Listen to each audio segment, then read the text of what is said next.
Aujourd'hui, je vais vous faire un des plats qui a le plus contribué au renom de mon restaurant, la tarte de truffe aux oignons et lard fumé. Alors, il s'agit d'une recette qui sort de l'ordinaire, mais la période de fête de fin d'année est une occasion qui permet une certaine folie. La première précaution, c'est de peler les truffes.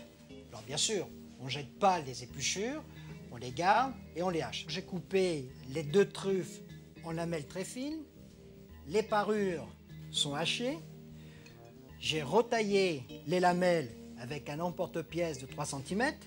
Là, on a découpé du papier sulfurisé. On prend 3 cuillerées de graisse d'oie.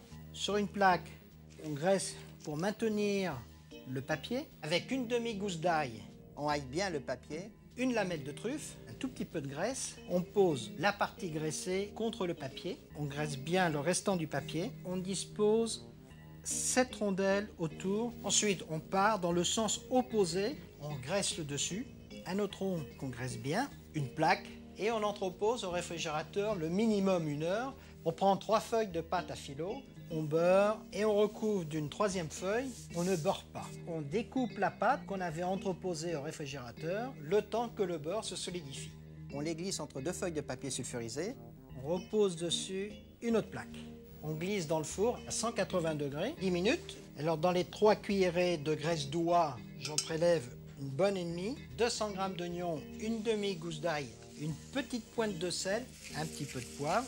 On fait confire une quinzaine de minutes. 2 tranches de poitrine fumée en lardon. Des pelures de truffes ont été hachées. On rajoute une bonne cuillère de crème fraîche, une petite cuillère de madère et on couvre 1 ou 2 minutes comme ça.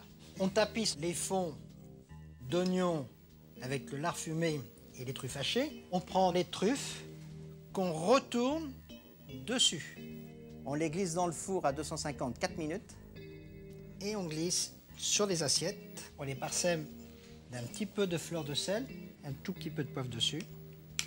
Alors servez cette tarte avec un bon bourgogne bien frais et des tranches de pain de campagne grillées légèrement aillées. C'est un avant-goût du paradis.